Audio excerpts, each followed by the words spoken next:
पता नहीं आने वाले दिन में 7 चरण में वो 7 फेरे वाली जो शादी है वो 7 चरण में अभी उस शादी का समारोह आयोजित किया जाएगा। शादी से पहले, शादी या उसके बाद अगर पोस्ट वेडिंग सेलिब्रेशन भी शुरू हो तो पूरा अमृतकाल पड़ा हुआ है इसके लिए। जियो का बढ़ता रहेगा और वहाँ समारोह चलता रहेगा। अगर 1975 में आपातकाल लागू करने से संविधान की हत्या हो गई थी तो आज संविधान जिंदा कैसे है? क्या हमारे देश में आज संविधान मुर्दा है या जिंदा है?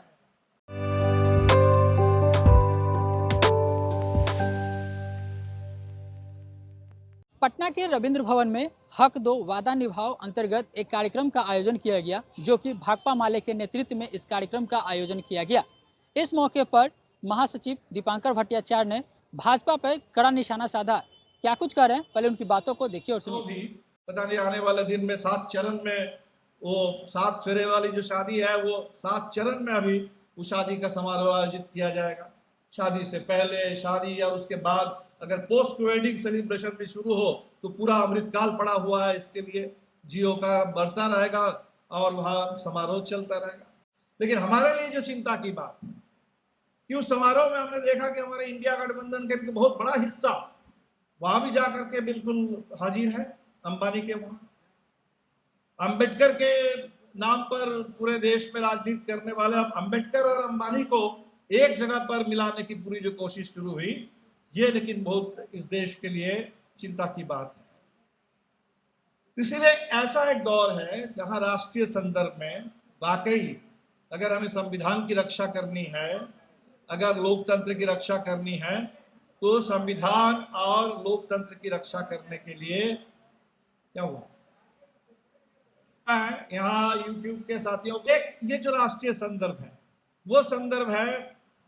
अगर हम अंबेडकर को याद करें तो उन्होंने कहा था कि इस देश में जो वोट की बराबरी है, जो तथाकथित राजनीतिक बराबरी है, सामाजिक और आर्थिक गैर बराबरी अगर बढ़ती चली जाएगी तो इस राजनीतिक बराबरी का कोई मतलब नहीं रहेगा। और वो खतरा बिल्कुल देश में दिख रहा है। ये हमारे यहाँ सामाजिक और आर्थिक गैर बराबरी इतनी तेजी से बढ़ रही है कि वो अपने आप संविधान को कमजोर कर रहा है।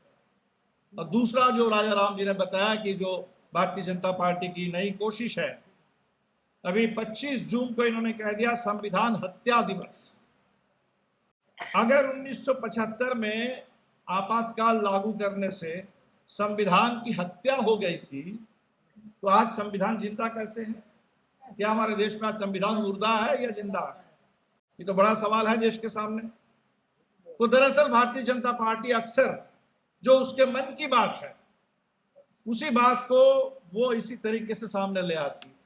ये संविधान हत्या दिवस, ये इस देश में संविधान की वाकई हत्या कर देने की जो साजिश है, उस हत्यारी मानसिकता, उसकी भाषा है जो इस समय ये कह रहा है कि इस देश में हम संविधान दिवस भी मनाएंगे 26 नवंबर को, जिस दिन संविधान इस देश में पारित हुआ था, और 25 जून गलत हुआ था। निश्चित तौर पर वो आपातकाल का कोई समर्थन नहीं करेगा, लेकिन संविधान के एक धारा 352 उसका इस्तेमाल करके अगर कुछ समय के लिए इस देश में आपातकाल थोपा गया था तो वो संविधान की हत्या नहीं, बल्कि अगर हम चाहते हैं तो 352 जो धारा है, जैसे आपने कहा कि हम संविधान में संशोधन करेंगे तो कर दीजिए, कर दीजिए, हम तैयार हैं। 352 जो जिसके तहत देश में आपातकाल देश पर थोपा गया था, वो आपातकाल की पूरी धारा को संविधान से निकाल के फेंक दिया जाए, कोई दिक्कत नहीं है।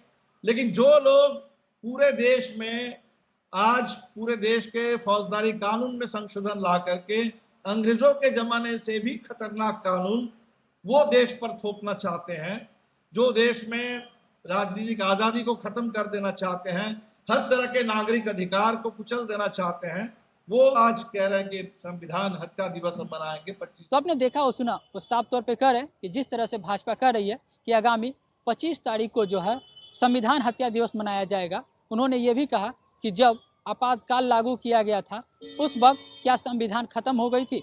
यदि संविधान खत्म हो गई तो अभी कैसे चल रही है देश, क्योंकि संविधान पे ये देश चलती है। ऐसा कहते हुए नजर आए दीपांकर भट्टाचार्य। उन्होंने साफ तौर पे भाजपा पर निशाना साधा और क्या कुछ कहा उन्होंने।